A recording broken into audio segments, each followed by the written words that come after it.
ओम सर्वधर्मस्थापकस्तं सर्वधर्मस्वरूपकः आचार्यानं माचार्य रामकृष्णाय ते नमः।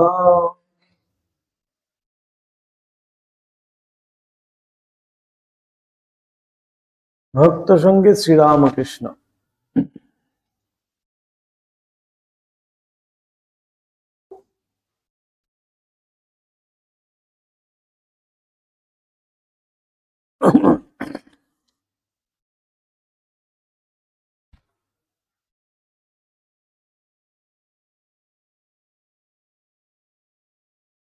কলকাতা থেকে ঠাকুর দক্ষিণেশ্বরে ফিরছেন নৌকায়। আমরা গতদিন এটাই পড়েছিলাম। যাইতে যাইতে শ্রী ভক্তটি ঠাকুরকে বলিতে লাগিলেন, ইচ্ছা হয় খুব তাকে ডাকি, তাতে 16 আনা মন দিই, কিন্তু মন কিছুতেই বাগ মানে না, কি করি? ঠাকুর বলছেন, তার উপর ভার দিয়ে থাকো না গো, ঝড়ের এঁটো পাতা হয়ে থাকতে হয়। সেটা কি জানো? পাতাখানা পড়ে আছে, যেমনে হাওয়াতে নিয়ে যাচ্ছে তেমনে উড়ে যাচ্ছে, সেই রকম এইরকম করে তার উপর ভার দিয়ে পড়ে থাকতে হয়। চৈতন্য বায়ু যেমনে মনকে ফেরাবে তেমনে ফিরবে, এই আর কি। এটি পড়েছিলাম আমরা গতদিন। শরণাগতির ভাব ঠাকুর শেখাচ্ছেন, শরণাগত হয়ে তার উপরে সম্পূর্ণ ভার দিয়ে।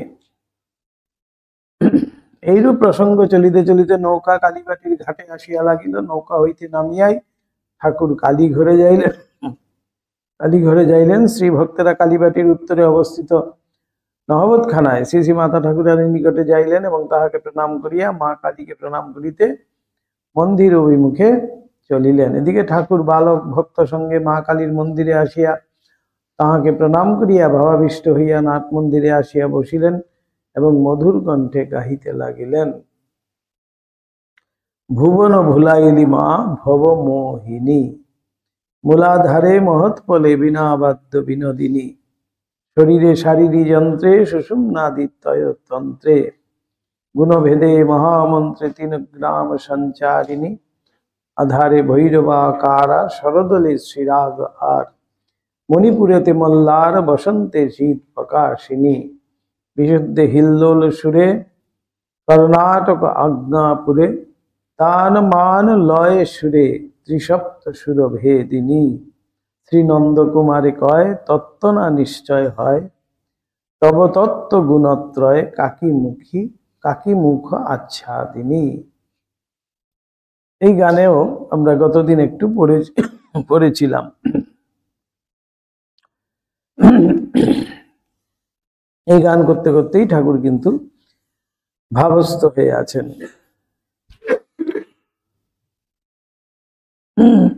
ভক্তেরা নিস্পন্দ হইয়া এখন ঠাকুরের শ্রীমূর্তি দেখিতে লাগিলেন।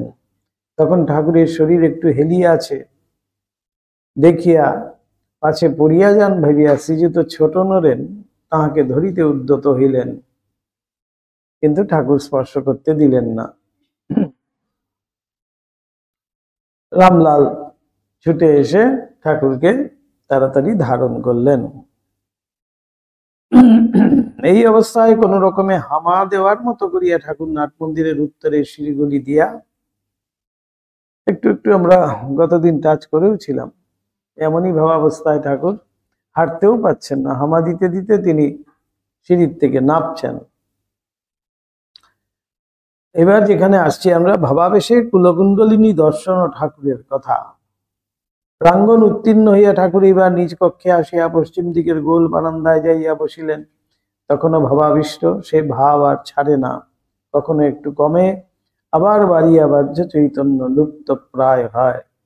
এই রূপে কতক্ষণ থাকার পর ভাবাবস্থায় ঠাকুর সঙ্গী ভক্তগণকে বলিতে লাগিলেন, তোমরা সাপ দেখেছ? সেই কুলকুণ্ডলিনী ঠাকুর দর্শন করছেন। তাই বলছেন সাপ, সর্পা আকারে কুলকুণ্ডলিনী, সেই যে চৈতন্যময় শক্তি, তিনি কিন্তু সর্পা আকারে মূলাধারে বাস করেন। তাই ঠাকুর সেই কুলকুণ্ডলীকে দর্শন করছেন, সেই বলছেন তোমরা সাপ দেখেছ? সাপের জ্বালায় গেলুম। কুলকুণ্ডলিনী অনবরত জাগছে, আবার নেমে আসছে, আবার জাগছে, তাই ঠাকুর বলছেন সাপের জ্বালায় গেলুম।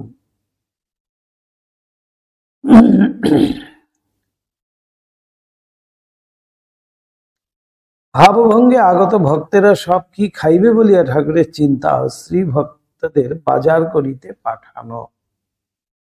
এই ভাবস্থ আবার সাধারণ ভূমিতে নেমে এসে ঠাকুর কর্তব্য বোধ ঠাকুরের কতখানি, সেটা এবার দেখছি। এই যে বিচিত্রতা ঠাকুরের জীবনে, তার মনের, এটি কিন্তু আমাদের দর্শনীয়। তিনি যে শুধু ভাবস্থ হয়ে আছেন, আর কিছু জানেন না, চুপ করে আছেন, কে আসছে কে যাচ্ছে সেগুলো খেয়াল নেই, তা কিন্তু নয়। সবার প্রতি সেই ব্যবহার ঠিক রাখছেন, কে কোথায় বসবে, কার কিরকম ওঠা বসা সমস্ত বলে দিচ্ছেন, এবং কি খাবে কি না, খাবার ব্যবস্থা কিরকম হবে, সেগুলো সমস্ত যেন ঠাকুর পুঙ্খানুপুঙ্খ রূপে নিজেই পরিচালনা করছেন।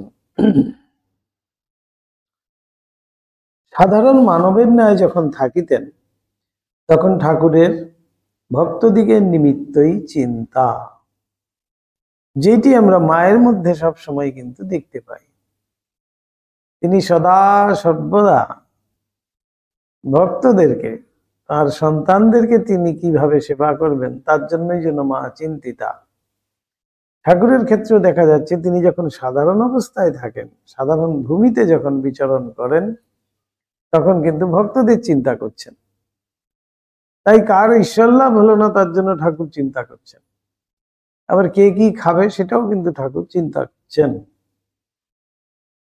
এবার মায়ের কাছে খবর গেছে, ঘরে কি কি সব আছে, তো তরি তরকারি আছে, তো ভক্তরা খাবে যে। মা কিন্তু মাকে শুধু অর্ডার দিয়ে দেননি ঠাকুর, এই খাবে কিন্তু আজকে। সাধারণত আমাদের কি হয়, আমাদের বোধ বুদ্ধি খুব কম, আমরা তো নিত্য সেই সমস্যায় পড়তে হয়। হঠাৎ দেখলাম 10 জন এসে হাজির, ওই দিক থেকে বলে পাঠিয়ে দিল এরা খাবে, কথা নাই বার্তা নাই, বলা নাই কোয়া নাই। এখন যদি 12টার সময় এসে বলছে 10 জন খাবে, কোথার থেকে হবে? সেগুলো কারুর বোধ নাই। যিনি পাঠাচ্ছেন তার সেই বোধগুলো থাকা দরকার, যে আমি যেখানে পাঠাচ্ছি সেখানে হবে তো।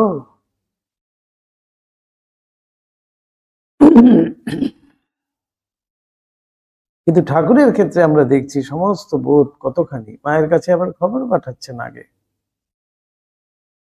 যে সব আছে তো, হবে তো। শ্রীমা তদুত্তরে কিছুই নাই বলিয়া পাঠাইলে ঠাকুরের আবার ভাবনা হইল, কে এখন বাজারে যাইবে। কারণ বাজার হইতে কিছু শাকসবজি কিনিয়া না আনিলে কলিকাতা হইতে আগত স্ত্রী পুরুষ ভক্তেরা খাইবে কি দ্বারা। কিন্তু আমাদের অনেকেরই সেই কাণ্ডব জ্ঞানহীন আমরা, আমাদের কিন্তু সেই বোধই নাই। হ্যাঁ, বলে দিলেই হবে, কি আছে, পাঠিয়ে দিলেই হলো। কেন হবে না, কেন হবে না এই প্রশ্ন এসে যায়। এই আমরা নিত্য কিন্তু এই সমস্যার সম্মুখীন আমরা। ঠাকুরের ক্ষেত্রে আমরা দেখছি, দেখুন ঠাকুর কত ভাবনা, ঠাকুরের কত কত সুন্দর চিন্তাগুলো, কত কোন লেভেলে নেমে আবার সেইগুলো চিন্তা করছেন, যে আরেকজনের আমি অসুবিধার কারণ হচ্ছি না তো। তাই আমাদের আগে আগে মহারাজদের মুখে শুনতাম, কোনো আশ্রমে গেলে পরে আশ্রমে যেমনটি ব্যবস্থা আছে সেই অনুযায়ী যেন আমরা তৃপ্ত হই। কেননা সেখানে গিয়ে যদি আমি ডিমান্ড করতে থাকি, তাহলে সেটি আশ্রম পীড়া হয়, আশ্রমের জন্য পীড়া হয়। যে আমি গিয়ে বলবো যে না, আমার গরম জল না হলে হবে না, আমাকে ঝোল সিদ্ধ ভাত না দিলে আমি খেতে পারবো না, আমাকে এই না দিলে আমার হবে না, ইত্যাদি এরকমও আমরা করি। এই যেমন এখানেও আমাদের অনেক সময় গেস্টরা আসে, একবার একটু এরকম হয়েছিল, কিছু গেস্ট এসছেন, আসার পরে তারা এটা ওটা সেটা ডিমান্ড করে যাচ্ছে, ভাবছে এখানে হোটেলের মতো আর কি। যে क्यों नहीं देगा, क्यों नहीं होगा, এই চাইয়ে ও চাইয়ে এসব। আমি তখন বললাম যে আপনারা কিন্তু একটা আশ্রমে থাকতে এসছেন, এটা কোনো হোটেল নয় যে আপনি যেটা অর্ডার করবেন সেটাই আপনি পেয়ে যাবেন। এখানে যা ব্যবস্থা আছে সেটাতে আপনাকে তৃপ্ত থাকতে হবে। আচ্ছা আচ্ছা আচ্ছা বলে তখন সরি সরি বলছে। এই বোধগুলো আমাদের কিন্তু খুব কম। আমরা মনে করছি আমরা গেছি মানে আমরা চাইলেই পাবো। অনেক সময় আমাদের বুদ্ধিতে কাজ করে না, না চাইলে পাওয়া যায় না, চাইতে হয়। আরে কোন জায়গায় কি চাইতে হয় সেটাও তো বুঝতে হবে। এসব নিত্য আমরা এইসব সম্মুখীন আমাদের হতেই হয়। কিন্তু ঠাকুর দেখুন কি সূক্ষ্ম ভাব। আমরা ঠাকুরকে মনে করছি তিনি বোধহয় ভাব সমাধিতে সবসময় ডুবে আছেন, কিন্তু এই আমাদের লেভেলে নেমে তিনি কতখানি সেই চিন্তাগুলো করছেন যে কারুর কোনো অসুবিধে হচ্ছে না তো, কারুর কোনো কাউকে আবার কাউকে বিপদে ফেললাম না তো। তাই ঠাকুর আগেই খবর করছেন মায়ের কাছে সব আছে তো। আবার ঠাকুরের চিন্তাও করছেন এই সময় এখন কে বাজারে যায়, আবার বাজার থেকে যদি শাকসবজি না আনা হয় তাহলে এতগুলো লোক এসছে তারা খাবে কি। ভাবিয়া চিন্তিয়া স্ত্রী ভক্ত দুইটিকে বলিলেন বাজার করতে যেতে পারবে। এ আকুতি দেখুন ঠাকুর, যাও গিয়ে নিয়ে এসো সেটাও বলছেন না, তাকে অনুরোধ করছেন যেতে পারবে। তাহারাও বলিলেন পারবো, এবং বাজারে যাইয়া দুটো বড় বেগুন, কিছু আলু ও শাক কিনিয়া আনিলেন। শ্রীসীমা ওই সকল রন্ধন করিলেন। কালীবাড়ি হইতেও ঠাকুরের নিত্য বরাদ্দে এক থাল মা কালীর প্রসাদ আসিল। পরে ঠাকুরের ভোজন সাঙ্গ হইলে ভক্তেরা সকলে প্রসাদ গ্রহণ করলেন। অল্প এই ব্যবস্থা, কিন্তু খুব সুন্দর ব্যবস্থা। তৎপরে ঠাকুরের ভাবাবস্থার সময় শ্রীযুত ছোট নরেন ধরিতে যাইলে ঠাকুরের অরূপ কষ্ট কেন হইল সে কথার অনুসন্ধানে কারণ জানিতে পারা গেল। ঠাকুর ছুটে দিলেন না না ছোট নরেনকে, অথচ ছোট নরেনকে খুব ভালোবাসেন ঠাকুর। ছোট নরেনের মস্তকের বাঁ দিককার রগে একটি ছোট আব হইয়াছিল। কি সূক্ষ্ম ব্যাপার দেখুন, আগে ছোট্ট একটা আব হয়েছিল, সেই আবটা বড় হইতেছিল, সেটা পরে যন্ত্রণাদায়ক হইবে বলিয়া ডাক্তাররা ঔষধ দিয়া ওই স্থানটিতে ঘা করিয়া দিয়াছিল। ঘা হয়ে আছে। পূর্বে শুনিয়াছিলাম বটে, শরীরে ক্ষত থাকিলে দেবমূর্তি স্পর্শ করিতে নাই। আমাদের যেমন পুজোর ক্ষেত্রে, পুজোর সময় যদি একটু হাতও কেটে যায় তাহলে আর পুজো করা যাবে না। কোথাও যদি রক্তপাত হয়ে গেল শরীর থেকে, অর্থাৎ ক্ষত হয়েছে, তার কিন্তু আর পুজো করা উচিত নয়। অর্থাৎ দেবমূর্তি সে আর স্পর্শ করতে পারবে না। তাই খুব সাবধানে, এই যে আমাদের সন্ন্যাসের সময় মুন্ডন হয়, মুন্ডনে খুব যত্নের সঙ্গে খুব আস্তে আস্তে দেখে দেখে দেখে দেখে সেই মুন্ডন করা হয়, যাতে কোথাও একটু লেগে না যায়। যদি লেগে যায় তাহলে কিন্তু সন্ন্যাসও বন্ধ হয়ে যাবে, যদি কোথাও রক্তপাত হয়ে যায়। তাই রক্তপাত কোথাও হয়ে গেলে পুজো আচ্চা কিন্তু করা বন্ধ বলাই হচ্ছে। বলছেন শুনিয়াছিলাম বটে, শরীরে কোনো ক্ষত থাকিলে দেবমূর্তি স্পর্শ করিতে নাই। কিন্তু কথাটার সত্যতা যে আমাদের চক্ষুর সম্মুখে এই রূপে প্রমাণিত হইবে তাহা আর কে ভাবিয়াছিল। ঠাকুর কিন্তু জানতেনও না ছোট নরেনের যে এমন হয়েছে। ঠাকুর কিন্তু স্পর্শ নিতেই পারলেন না, স্পর্শ। তখন অনুসন্ধান করে দেখা গেল যে হ্যাঁ, আর একটা আব হয়েছিল, সেই আবটা ওষুধ দিয়েছে যখন, তখন ঘা হয়ে আছে, অর্থাৎ সেটি একটা ক্ষত হয়ে আছে। সেই জন্য ঠাকুর কিন্তু সেই স্পর্শ নিতে পারলেন না। তাই বলছেন যে এক চোখের সামনে এইভাবে প্রমাণিত দেখলাম, সেটা তো আমরা ভাবি নাই কখনো। দেবভাবে তন্ময়ত্ব প্রাপ্ত হইয়া বাহ্য জ্ঞান একেবারে লুপ্ত হইলেও ঠাকুর যে কি অন্তর্নিহিত দৈব শক্তি বলে ঐরূপ করিয়া উঠিলেন তাহা বুঝা সাধ্যায়ত্ত না হইলেও তাহার যে বাস্তবিকই কষ্ট হইয়াছিল এ কথা নিঃসন্দেহ। কি সেই ঘটনা দেখুন। ছোটনারায়ণ স্পর্শ করিবা মাত্র ঠাকুর যন্ত্রণায় বিকট চিৎকার করিয়া উঠিলেন। সেই ঘটনা আগের পেজ। ছোটনারায়ণ তাহার স্পর্শ ঠাকুরের এখন অভিমত নয় বুঝিয়া সরিয়া দাঁড়াইলেন এবং ঠাকুরের ভ্রাতুষ্পুত্র শ্রীযুত রামলাল মন্দির অভ্যন্তর হইতে ঠাকুরের পূর্বোক্ত অব্যক্ত কষ্টসূচক শব্দ শুনিতে পাইয়া তাড়াতাড়ি আসিয়া ঠাকুরের শ্রীঅঙ্গ ধারণ করিলেন। ঠাকুর একেবারে যন্ত্রণায় চিৎকার করে উঠেছেন। সেই চিৎকার শুনেই রামলাল দাদা ছুটে এসছেন। এই জন্যই ঠাকুর কিন্তু সেই স্পর্শ সহ্য করতে পারলেন না।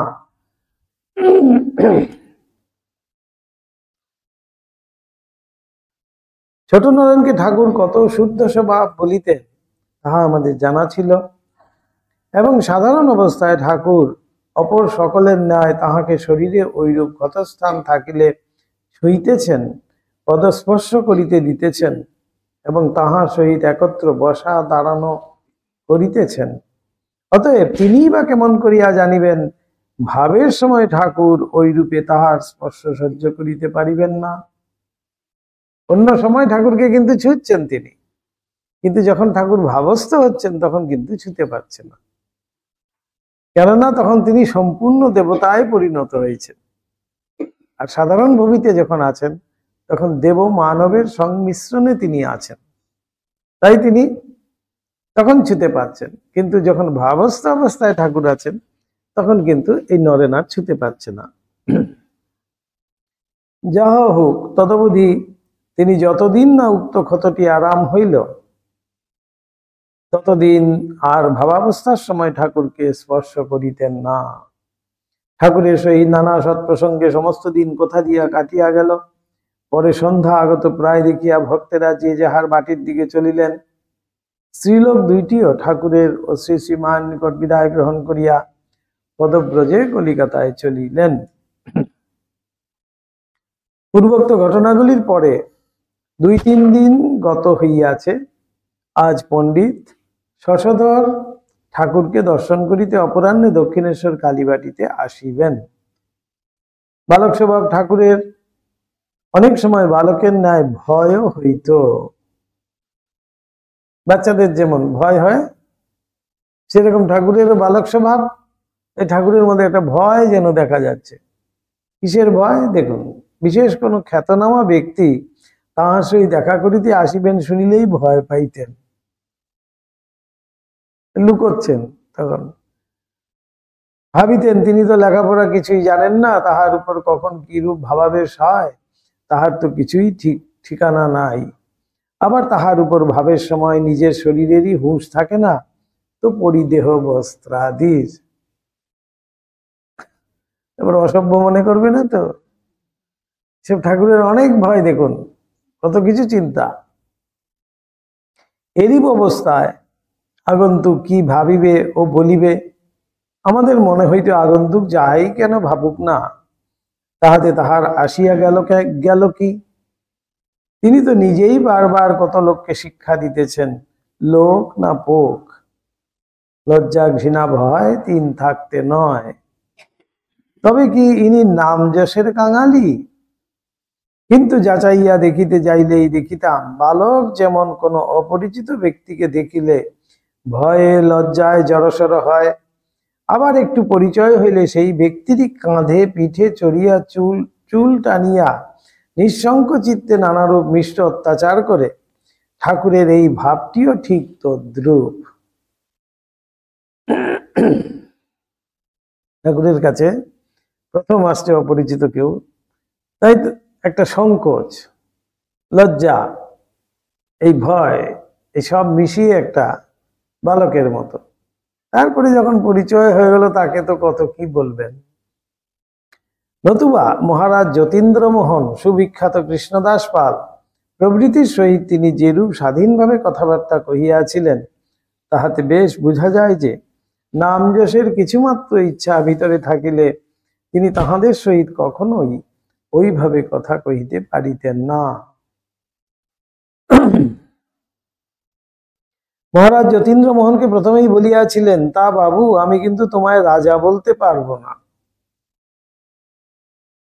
মহারাজ উপাধি পেয়েছিলেন তো যতীন্দ্রমোহন, কিন্তু তাকে প্রথমেই ঠাকুর বলে দিয়েছেন, তা বাবু, তোমাকে কিন্তু আমি রাজা বলতে পারবো না।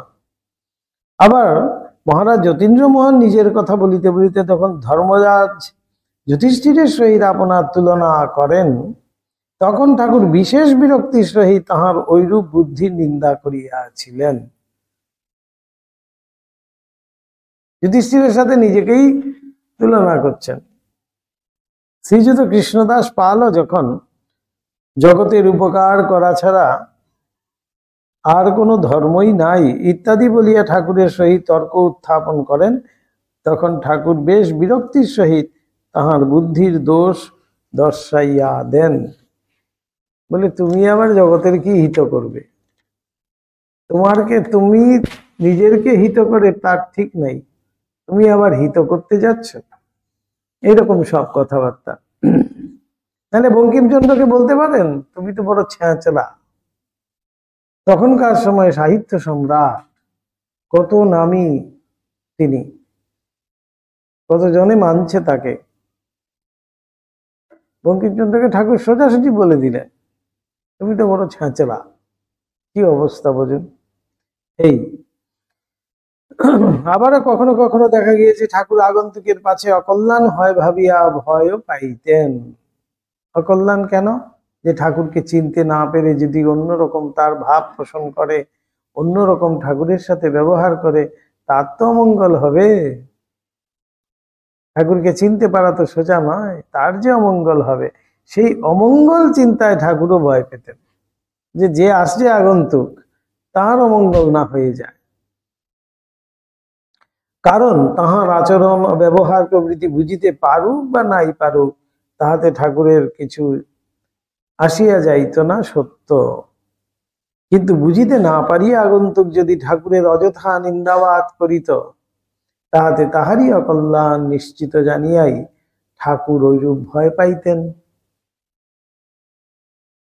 এখনো যারা ঠাকুরের নিন্দা করছেন, তারা কিন্তু অজান্তেই করছেন, ঠাকুর তাদের কথাও কিন্তু ভাবছেন। না জেনে ঠাকুরের যদি নিন্দা করে কেউ, তাহলে তার কিন্তু মহা কল্যাণই হবে। তাই শ্রীযুত গিরিশ অভিমান আবদারে কোন সময়ে ঠাকুরের সম্মুখে তাহার প্রতি নানা কটূক্তি প্রয়োগ করিলে ঠাকুর বলিয়াছিলেন, ওরে, ও আমাকে যা বলে বলুক গে, আমার মাকে কিছু বললেনি তো? আমার মাকে কিছু বলেনি তো? মা ভবতারিণী সম্বন্ধে, সেই জগদম্বা সম্বন্ধে গিরিশ কিন্তু একটি কথাও বলেননি। ঠাকুরকে অনেক কিছুই বলেছে। যাক, এখন সে কথা। পণ্ডিত শশধর তাহার সহিত দেখা করিতে আসিবেন শুনিয়া ঠাকুর আর ভয়ের সীমা পরিসীমা নাই। শ্রীযুত যোগানন্দজি, শ্রীযুত ছোট নরেন ও আর অনেকে বললেন, ওরে, তোরা তখন থাকিস। তাদেরকে সবাইকে বলে রাখলেন, তোমরা একটু কাছাকাছি থেকো, আমার বড্ড ভয় করছে। ওরে, তোরা তখন থাকিস। ভাবটা এই যে তিনি মূর্খ মানুষ, পণ্ডিতের সহিত কথা কহিতে কি বলিতে কি বলিবেন, তাই আমরা সব উপস্থিত থাকিয়া পণ্ডিতজির সহিত কথাবার্তা কহিব, ঠাকুরকে সামলাইব। আহা, সে ছেলে মানুষের মতো ভয়ের কথা অপরকে বুঝানো দুষ্কর। কিন্তু পণ্ডিত শশধর যখন বাস্তবিক উপস্থিত হইলেন, তখন ঠাকুর যেন আর একজন। ঠাকুর কিন্তু সম্পূর্ণ অন্যরকম হয়ে গেছেন, আর একজন। হাস্য প্রস্ফুটিত ধারে স্থির দৃষ্টিতে তাহার দিকে দেখিতে দেখিতে তাহার অর্ধবাজ্যদশার মতো অবস্থা হইল এবং পণ্ডিত শশধরকে সম্বোধন করিয়া বলিলেন, ওগো তুমি পণ্ডিত, তুমি কিছু বলো। শশধর বলছেন, মহাশয়, দর্শন শাস্ত্র পড়িয়া আমার হৃদয় শুষ্ক হইয়া গিয়াছে, তাই আপনার নিকটে আসিয়াছি ভক্তিরস পাইব বলিয়া। অতএব আমি শুনি, আপনি কিছু বলুন। সে মস্ত বড় পণ্ডিত তখনকার সময়, সে পণ্ডিত আসছে বলে ঠাকুরের কি ভয়। তাই ঠাকুর বলছেন, তুমি অত বড় পণ্ডিত, তুমি কিছু বলো। তাই পণ্ডিত বলছেন যে আমি এই শাস্ত্র টাস্ত্র পড়ে, দর্শন শাস্ত্র ইত্যাদি পড়ে আমি খুব শুষ্ক হয়ে গেছি, একটু সেই রস, ভক্তি রস আমাকে দিন আপনি, তাই আপনার কাছে এলুম, আপনি কিছু বলুন। ঠাকুর বলছেন, আমি আর কি বলবো বাবু, সচ্চিদানন্দে যে কি তা কেউ বলতে পারে না। তাই তিনি প্রথমে হলেন অর্ধনারীশ্বর। কেন না, দেখাবেন বলে যে পুরুষ প্রকৃতি দুই আমি, তারপর তা থেকে আরো এক থাক নেবে, আলাদা আলাদা পুরুষ ও আলাদা আলাদা প্রকৃতি হলেন। ওই রূপে আরম্ভ করিয়া আধ্যাত্মিক নিগুড় কথা সকল বলিতে বলিতে উত্তেজিত হইয়া ঠাকুর দাঁড়াইয়া উঠিয়া পণ্ডিত শশধরকে সম্বোধন করিয়া বলিতে লাগিলেন। ঠাকুর বলছেন, সচ্চিদানন্দে যতদিন মন না লয় হয় ততদিন তাকে ডাকা ও সংসারের কাজ করা দুই থাকে। তারপর তাতে মন লয় হলে আর কোনো কাজ করবার প্রয়োজন থাকে না। যেমন ধরো, কীর্তন গাইছে, নিতাই আমার মাতা হাতি, যখন প্রথম গান হয় ধরেছে, তখন গানের কথা, সুর, তাল, মান, লয় সকল দিকে মন রেখে ঠিক করে গাইছে, নিতাই আমার মাতা হাতি। তারপর যেই গানের ভাবে মন একটু লয় হয়েছে, তখন কেবল বলছে মাতা হাতি মাতা হাতি। পরে যেই আরো মন ভাবে লয় হলো, অমনি খালি বলছে হাতি হাতি। আর যেই মন আরো ভাবে লয় হলো, অমনি হাতি বলতে গিয়ে হা বলে হা করেই রইল। ভাবস্থ হয়ে গেছে, হা করেই রইল, হাতি বলতে গিয়ে হা করেই রইল। কি অপূর্ব উপমা দেখুন ঠাকুরের। কীর্তনে তো তাই শোনা যায়, দেখবেন যখন কীর্তন প্রথম শুরু হচ্ছে, ধীরে ধীরে আস্তে আস্তে করে, শেষের দিকে কি বলছেন আর কিছুই শোনা যাচ্ছে না। ঠাকুর ওই রূপে হা পর্যন্ত বলিয়াই ভাবাবেশে একেবারে নির্বাক নিস্পন্দ হইয়া গেলেন। ঠাকুর নিজেও শুধু যে বলছেন মুখে তা নয়, ভেবে ভেবেই বলছেন, নিতাই আমার মাতা হাতি মাতা হাতি মাতা হাতি, হাতি হাতি, তারপরে হা। ঠাকুরও নিজেও কিন্তু হা হয়ে গেল। ঠাকুরেরও ভাবস্থ হয়ে ঠাকুর কিন্তু নির্বাক হয়ে গেলেন, নিস্পন্দ। এবং ওই প্রকার অবস্থায় প্রায় 15 মিনিট কাল প্রসন্নোজ্জ্বল বদনে বাহ্য জ্ঞান শূন্য হইয়া অবস্থান করিতে লাগিলেন। প্রসন্নোজ্জ্বল, প্রসন্নতার দ্বারা যে ঔজ্জ্বল্য আমাদের আসে, সেই প্রসন্নোজ্জ্বল অবস্থা ঠাকুরের। কি অপূর্ব জ্যোতির্ময় রূপে যেন তিনি তখন প্রকটিত। ভাব অবসানে আবার শশধরকে সম্বোধন করিয়া বলিলেন, ওগো পণ্ডিত, তোমায় দেখলুম, তুমি বেশ লোক। ঠাকুর ভাবস্থ হয়ে এবার দেখছিলেন শশধরকে খুব ভালো করে, তার ভিতর বার সব দেখেছেন। তাই শশধরকে বলছেন আবার, তোমায় দেখলুম, তুমি বেশ লোক। গিন্নি যেমন রেঁধে বেড়ে সকলকে খাইয়ে দাইয়ে গামছাখানা কাঁধে ফেলে পুকুর ঘাটে গা ধুতে কাপড় কাচতে যায় আর হেঁসেল ঘরে ফেরে না, তুমিও তেমনি সকলকে তাঁর কথা বলে কয়ে যে যাবে, আর ফিরবে না। অর্থাৎ পণ্ডিতের মধ্যে সেই বৈরাগ্য আস্তে আস্তে যেন প্রকাশিত। কালে কালে পণ্ডিতের এরকমই হবে। ঠাকুর সেটা দেখতে পেলেন, তাই সেটি বুঝিয়ে দিলেন যে তোমারও তাই হবে, তুমি যে বেরোবে আর কিন্তু ফিরবে না। এবার পণ্ডিত শশধর ঠাকুরের ওই কথা শুনিয়া সে আপনাদের অনুগ্রহ বলিয়া ঠাকুরের পদধূলি বারংবার গ্রহণ করিতে লাগিলেন এবং তাহার ওই সকল কথা শুনিতে শুনিতে স্তম্ভিত ও আর্দ্র হৃদয়ে ভগবত বস্তু জীবনে লাভ হইল না ভাবিয়া অশ্রু বিসর্জন করিতে লাগিলেন। ভগবত বস্তু সেইটি জীবনে আমি লাভ করতে পারলাম না। এত বড় পণ্ডিত, এত দর্শন শাস্ত্র সমস্ত তো পড়েছেন, তাই তিনি ঠাকুরের কাছে এসে হাজির হয়েছেন, যেগুলো যেন সব শুষ্ক জ্ঞান, তার সাথে ভক্তি রস যদি না থাকে সবই শুষ্ক। তাই ভক্তি রস একটু লাভের জন্যই কিন্তু ঠাকুরের কাছে এসছেন। তাই এইবার তিনি সত্যি সত্যি অশ্রু বিসর্জন করছেন যে সেই ভগবত বস্তু লাভ হইল না বলিয়া। তার মধ্যে সেই আকুলতা ব্যাকুলতা দেখা যাচ্ছে। আমাদের একজন পরম বন্ধু পণ্ডিত শশধরের দক্ষিণেশ্বরে আগমনের পরদিন ঠাকুরের নিকট উপস্থিত হইলে ঠাকুর যে ভাবে ওই বিষয়ে তাহার নিকট বলিয়াছিলেন তাহাই আমরা এখন এখানে বলিব। ঠাকুর তার কাছে গল্প করছেন। পরের দিন ঠাকুরের কথায়, ওগো দেখছই তো এখানে ওসব কিছু নেই, দেখছই তো এখানে ওসব কিছু নেই। মুখ্য সূক্ষ্ম মানুষ পণ্ডিত দেখা করতে আসবে শুনে বড় ভয় হলো। এই তো দেখছো পরনের কাপড়েরই হুঁশ থাকে না, কি বলতে কি বলবো ভেবে একেবারে জড়সড় হলুম। ঠাকুর নিজেরটাই আবার বলছেন।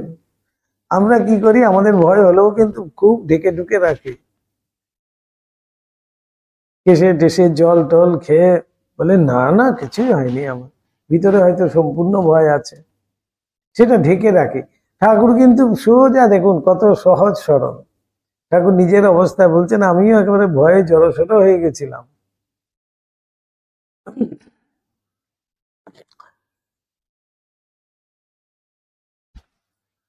মাকে বললুম, দেখিস মা, আমি তো তোকে ছাড়া শাস্তর মাস্তর কিছুই জানি না, দেখিস। এই মায়ের কাছে এই শরণাগতির ভাব পদে পদে ঠাকুর দেখাচ্ছেন, সেই শরণাগতি। মায়ের কাছে বলেছেন যে আমি তো শাস্ত্র টাস্ত্র কিছুই জানি না, একজন বিশাল শাস্ত্রজ্ঞ পণ্ডিত আসছে দেখা করতে, এবার কি উল্টো পাল্টা না বলে দেই। এজন্য মায়ের কাছে আগেই বলে রেখেছে, মা মা দেখিস। তারপর একে বলি তুই তখন থাকিস, ওকে বলি তুই তখন আসিস, তোদের সব দেখলে তবু ভরসা হবে। পণ্ডিত যখন এসে বসলো তখনও ভয় ভয় রয়েছে, চুপ করে বসে তার দিকেই দেখছি আর কথাই শুনছি। এমন সময় দেখছি কি যেন তার ভেতরটা মা দেখিয়ে দিচ্ছে। শাস্ত্র মাস্তর বললে কি হবে, বৈরাগ্য না হলে ওসব কিছুই নয়। তাই ঠাকুর বলছেন পণ্ডিতগুলো সব দরকচা পড়া, শকুনি অনেক উপরে উঠে কিন্তু তার নজর ভাগাড়ে। এই শাস্ত্র টাস্ত্র যতই পড়ি না কেন আমি, বিবেক বৈরাগ্য ছাড়া কিছুই হবার নয়। এই শাস্ত্রাদি কত আমি বেদ পুরাণ সব আমি পড়ে ফেলেছি, কি ব্রহ্ম সত্য জগৎ মিথ্যা, অথচ আমি কিন্তু আমার অ্যাকশন কি, আমার ব্যবহারিক দিকে আমি কি করছি।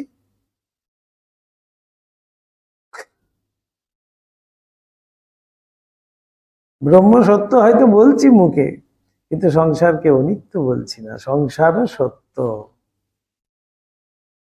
সংসারকে যদি অনিত্য বলতে পারি তাহলে সেটাই হলো গিয়ে বিবেক বৈরাগ্য যুক্ত। ভাব।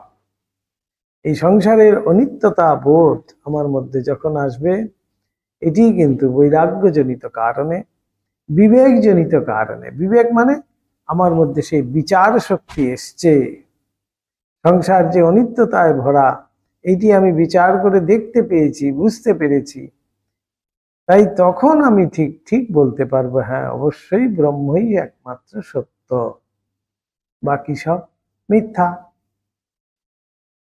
কিন্তু এখন আমি অনেক শাস্ত্র হয়তো পড়েছি, অনেক দর্শন হয়তো পড়ে নিয়েছি, কিন্তু সেই শাস্ত্রই বলুন, দর্শনই বলুন, যাই বলুন না কেন, ওই একটি কথা আমাদেরকে বোঝানোর জন্যই তো এত সব লেখা হয়েছে। কি কথা? যে একমাত্র ঈশ্বরই সত্য, বাকি সব মিথ্যা। কিন্তু আমি বলছি যে না, আমি তো চোখ দিয়ে দেখছি না, আমি চোখ দিয়ে যেটা দেখছি সেটাকেই আমি সত্য বলে ধরবো, আর ধরতে যাচ্ছি আর পড়ছি, দিন দিন আরো ডুবে যাচ্ছি।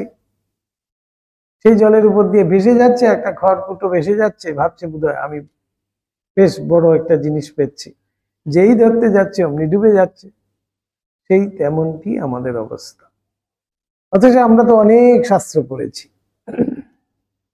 তাই নয়? কিন্তু ওই একটি কথা বোঝানোর জন্য যে একমাত্র ঈশ্বর ছাড়া আর কিন্তু কিচ্ছু সত্য নয়, নিত্য নয়, বাকি সব অনিত্য, মিথ্যা। কিন্তু আমার কাছে এই জিনিসটাকে মিথ্যা বলা, এই শরীরটাকে মিথ্যা বলা অসম্ভব ব্যাপার, আমাদের কল্পনাতীত। আরে আমি নড়ছি, কথা বলছি, চিন্তা করতে পারছি, খাচ্ছি, দাচ্ছি, ঘুমাচ্ছি, মান সম্মান সমস্ত আমার কিছু দেখছি, আমি এটাকে মিথ্যা বলবো? কি অসম্ভব কথা আপনি বলছেন। যে বলছে তাহলে সে পাগল, তাই তো? তাই বলছেন শাস্ত্র টাস্ত্র যাই পড়ো না কেন, বিবেক বৈরাগ্য ছাড়া কিছুই হবার নয়। বিবেক বৈরাগ্যটাই হলো কি প্রধান।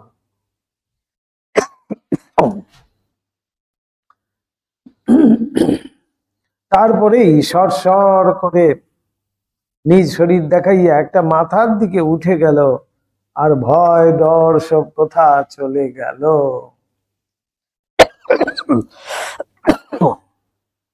অর্থাৎ মা যেন সব অপসারণ করে দিলেন। ঠাকুরের এই যে মানবীয় ভাবটা যে ঠাকুরের মধ্যে ছিল, সমস্ত যেন দূরে সরিয়ে দিলেন, ঐশ্বরিক ভাবটাকে জাগ্রত করে দিলেন। তাই তো ঠাকুর দেখতে পেলেন। তারপরে এত সুন্দর উপমা দিয়েছেন, গিন্নি যখন সমস্ত কাজ করে, কাঁধে গামছা নিয়ে পুকুরে চান করতে যায়, তখন যদি কেউ ডাকেও, তখন কিন্তু আর হেসেলে ফেরে না। গিন্নি জানে আমার সব কাজ হয়ে গেছে, এখন আবার ডাকলেই যাব কেন। এই আমাদের মায়েদের ক্ষেত্রে তো তাই। বলছেন তোমারও তেমনি হবে, তুমি সবাইকে বলে কয়ে তুমি যখন বেরিয়ে যাবে, তখন কিন্তু তুমি আর ফিরবে না। অর্থাৎ তার মধ্যে সেই জ্ঞানের স্ফুরণ হচ্ছে, সেই বিবেক বৈরাগ্য আসবে। এবার তার মধ্যে সেই জ্ঞানের স্ফুরণ হবে এবং চরম জ্ঞান সে প্রাপ্ত হয়ে আর কিন্তু ফিরবে না। ঠাকুর সেটি দেখতে পেলেন, ভবিষ্যৎ ঠাকুর পরিষ্কার দেখলেন। একেবারে বিভুল হয়ে গেলাম, মুখ উঁচু হয়ে গিয়ে তার ভেতর থেকে যেন একটা কথার ফোয়ারা বেরোতে লাগলো। এমনটা বোধ হতে লাগলো, যত বেরোচ্ছে তত ভেতর থেকে যেন কে ঠেলে ঠেলে যোগান দিচ্ছে। ওদেশে কামার পুকুরে ধান মাপবার সময় যেমন একজন রামে রাম দুইয়ে দুই করে মাপে, আর একজন তার পেছনে রাশ ঠেলে দেয়, সেই রূপ। কিন্তু কি যে সব বলেছি তা কিছুই জানি না। একেবারে যন্ত্রের মতো যেন তিনি বসে আছেন, মা যা বলাচ্ছেন রাশ ঠেলে দিচ্ছে, কি যে বলছি কথা যেন আর ফুরোয় না। এমন যখন একটু হুঁশ হলো, তখন দেখছি কি যে সে পণ্ডিত কাঁদছে, একেবারে ভিজে গেছে। সে পণ্ডিতের এমন ভাব এসছে, এত বড় পণ্ডিত তিনি কাঁদছেন বসে। ওই রকম একটা অবস্থা মাঝে মাঝে হয়, কেশব যেদিন খবর পাঠালে জাহাজে করে গঙ্গায় বেড়াতে নিয়ে যাবে একজন সাহেবকে, ভারত ভ্রমণে আগত পাদ্রী কুক সঙ্গে করে নিয়ে আসছে, সেদিনও ভয়ে কেবলই ঝাউতলার দিকে যাচ্ছি, মানে অনবরত যেতে হচ্ছে আর কি। ঠাকুরের এমন অবস্থা হয়ে গেছে, ভয়ে শৌচে যাচ্ছি। তারপর যখন তারা এলো আর জাহাজে উঠলুম তখন এই রকমটা হয়ে গিয়েছিল। আর কত কি বলেছিলুম, পরে এরা আমাদের দেখাইয়া সব বললে, খুব উপদেশ দিয়েছিলেন, আমি কিন্তু বাবু কিছুই জানিনি। ঠাকুর সেই মুখ্য চুক্কুই বলছেন নিজেকে, বলে আমি তো জানি না আমি কি বলেছি। অদ্ভুত ঠাকুরের এই প্রকার অদ্ভুত অবস্থার কথা কেমন করিয়া বুঝিব? এটি হলো গিয়ে আমাদের সবচেয়ে বড় কথা। এই অদ্ভুত ঠাকুরের এই অদ্ভুত অবস্থা, এগুলো কি হয়? কখনো কি সত্যিকারের হয়? এটা আমাদের ধারণার বাইরে। তাই বলছেন এটা আমরা বুঝবো কিভাবে? তাহলে আমরা অবাক হইয়া হাঁ করিয়া শুনিতাম মাত্র, কি এক অদৃষ্টপূর্ব শক্তি যে তাহার শরীর মনটাকে আশ্রয় করিয়া এই সকল অপূর্ব লীলার বিস্তার করিত। অভূতপূর্ব আকর্ষণে যাহাকে ইচ্ছা টানিয়া আনিয়া দক্ষিণেশ্বরে উপস্থিত করিত ও ধর্মরাজ্যের উচ্চতর স্তর সমূহে আরোহণে সামর্থ্য প্রদান করিত, তাহা দেখিয়াও বুঝা যাইত না। আমরা হয়তো মনে করছি কেশব সেন নিজে এসছেন, শশধর পণ্ডিত নিজে এসছেন, না, তিনি আকর্ষণ করে তার মধ্যে যে একটু বাকি ছিল সেটা পূর্ণ করে দিচ্ছেন। সেই জন্য তাঁরই কৃপায় কিন্তু তারা সেখানে এসে জুটছেন।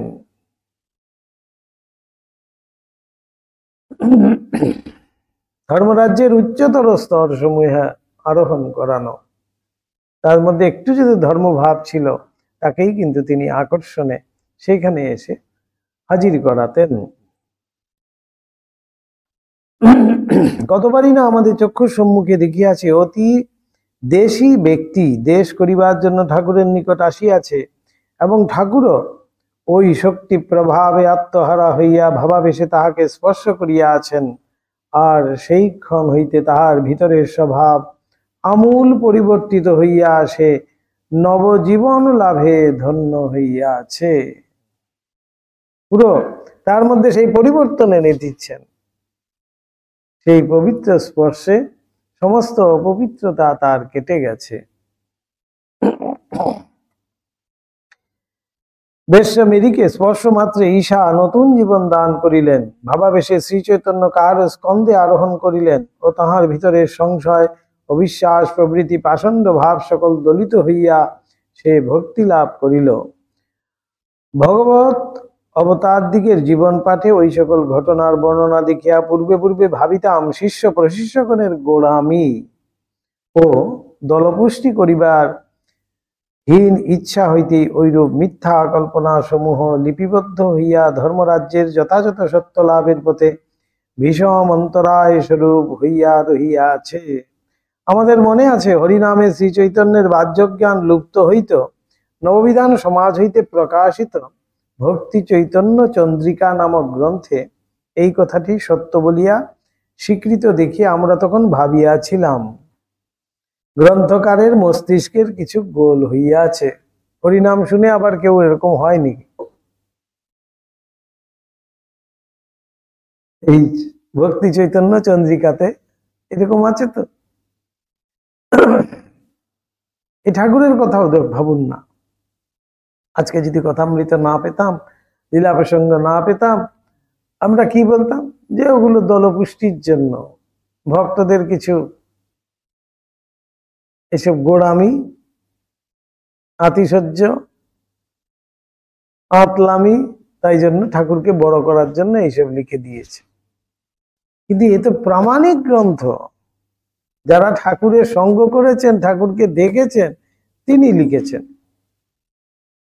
আর কথামৃত ঠাকুরের নিত্যকার ডায়েরি, সেটা এই প্রামাণিক গ্রন্থ। তাই সেখানে তো অস্বীকার করার উপায় নেই। বলছেন কথা, এই লীলা প্রসঙ্গকার তাই বলছেন যে আমরা কিন্তু সেরকমই ভেবেছিলাম। যখন পড়াশোনা করতেন তারা বালক অবস্থায়, তখন বলছেন আমরা এরকমই ভেবেছিলাম। তখন আমরা ভাবিয়াছিলাম গ্রন্থকারের মস্তিষ্কের কিছু গোল হইয়াছে, গ্রন্থকার কিছু বানিয়ে বানিয়ে লিখেছেন আর কি। কি কুপুমণ্ডুকই না আমরা তখন ছিলাম। কুপুমণ্ডুক মানে কুয়োর ব্যাং, অর্থাৎ এই কুয়োটাকেই তার জগৎ মনে করত, ব্যাংটা, তাই তো। কুপুমণ্ডুকতা আমাদের কেমন, যে এইটি আমার জগৎ, এর বাইরে আবার যে জগৎ হয় সেটা আমাদের ধারণাও নেই। কি কুপুমণ্ডুকতাই না ছিল আমাদের। তাই এখানে লীলা প্রসঙ্গকার স্বয়ং বলছেন। এবং ঠাকুরের দর্শন না পাইলে কি দুর্দশাই না আমাদের হইতো, কোনো কিছুতেই বিশ্বাস হতো না। চৈতন্য চরিতামৃতই বলুন, চৈতন্য চন্দ্রিকাই বলুন, যাই বলুন না কেন, সেগুলো যতই আমরা পড়ি না কেন, কথামৃতই বলুন, সেগুলো পড়লে পরে আমাদের আর কোনোদিন কোনো কিছুর মধ্যে আমাদের বিশ্বাস হতো না। কি দুর্দশাটাই না হতো আমাদের যদি ঠাকুরকে দর্শন না করতাম, তাকে এত কাছের থেকে যদি না দেখতাম। তাই লীলা প্রসঙ্গকার সেখানে স্বীকার করছেন সেটি। ঠাকুরের দর্শন পাইয়া এখন ছাইতে না জানি গোড় চিনি, অন্তত এ অবস্থাটাও হইয়াছে। এখন নিজের পাজি মন যে নানা সন্দেহ তুলিয়া বা অপরে যে নানা কথা কহিয়া একটা যাহা তাহাকে ধর্ম বলিয়া বুঝাইয়া যাইবে, সেটার হাত হইতে অন্তত নিষ্কৃতি পাইয়াছি। বলে আমরা চোখের সামনে ধর্ম কাকে বলে সেটি দেখেছি। অদ্ভুত ঠাকুর, অদ্ভুত জীবন, এই দেখে আমরা সত্যিকারের ধর্ম কাকে বলে সেটি দেখেছি। এখন আমাদেরকে এই ধর্ম নিয়ে কেউ আর কিছু বলে বুঝাতে পারবে না, উল্টো পাল্টা বুঝিয়ে দেবে আর আমরা বিশ্বাস করে নেব না। এমন একটা শক্ত পোক্ত যেন আমাদের সেই স্তম্ভ হয়ে গেছে, একটা পিলার যেন আমরা পেয়ে গেছি, শক্ত পোক্ত। বলছেন এগুলোর থেকে আমরা এবার নিষ্কৃতি পাইয়াছি।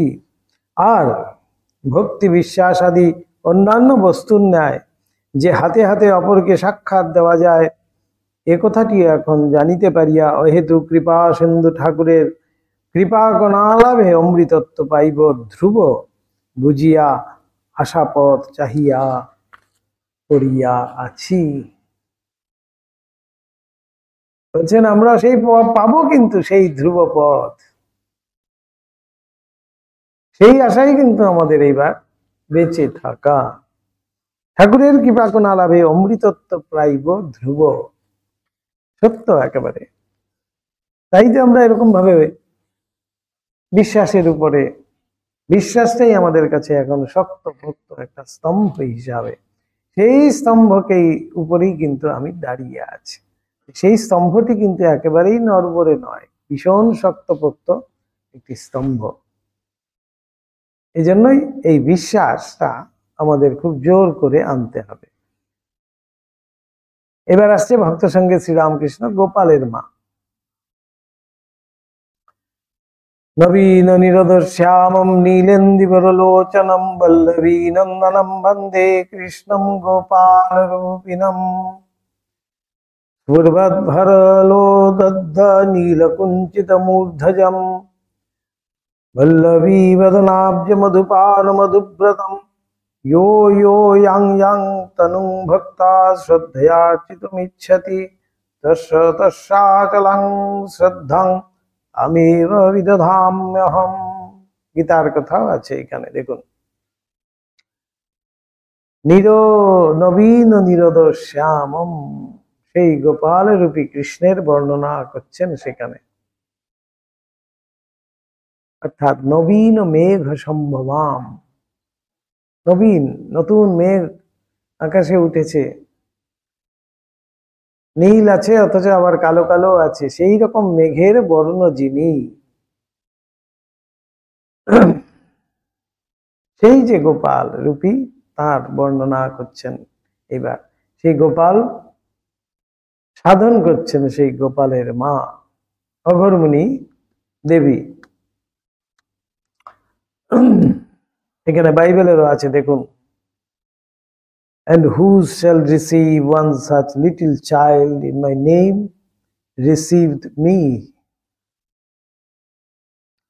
গোপালের মা ঠাকুরকে প্রথম কবে দেখিতে আসেন তা ঠিক বলিতে পারি না, তবে 1885 খ্রিস্টাব্দে চৈত্র বা বৈশাখ মাসে দক্ষিণেশ্বরে ঠাকুরের নিকট যখন প্রথম আমরা তাহাকে প্রথম দেখি, তখন তিনি প্রায় 6 মাস ঠাকুরের নিকট যাতায়াত করিতেছেন ও তাহা সহিত শ্রী ভগবানের বালগোপাল ভাবে অপূর্ব লীলাও চলিতেছে। আমাদের বেশ মনে আছে, সেদিন গোপালের মা শ্রী শ্রী ঠাকুরের দক্ষিণেশ্বরের ঘরের উত্তর পশ্চিম কোণে যে গঙ্গা জলের জ্বালা ছিল তাহারই নিকটে দক্ষিণ পূর্বাশ্ব হইয়া অর্থাৎ ঠাকুরের দিকে মুখ করিয়া বসিয়া ছিলেন। বয়স প্রায় 60 বৎসর হইলেও বুঝিতে পারা কঠিন, কারণ বৃদ্ধার মুখে বালিকার আনন্দ, সরলতা, এমনই সরল ছিলেন, 60 ঊর্ধ্ব, কিন্তু একেবারে বালিকার মতো যেন তার চেহারা, ছোট্ট। আমাদের পরিচয় পাইয়া বলিলেন, তুমি গির ছেলে, তুমি তো আমাদের গো। ওমা, গির ছেলে আবার ভক্ত হয়েছে। গোপাল এবার আর কাউকে বাকি রাখবে না, গোপাল এবার সবাইকে কৃপা করবে, এটাই বলছেন। গোপাল আবার কাউকে বাকি রাখবে না। এখানে একটা ফুটনোট আছে সুন্দর, দেখুন। দিব্য ভাব মুখে অবস্থিত ঠাকুরকে বিশিষ্ট সাধক ভক্তগণের সহিত কিরূপ লীলা করিতে দেখিয়াছি তাহারই অন্যতম দৃষ্টান্ত স্বরূপ আমরা শ্রীরামকৃষ্ণ ভক্ত গোপালের মার অদ্ভুত দর্শনাদির কথা পাঠককে এখানে উপহার দিতেছি।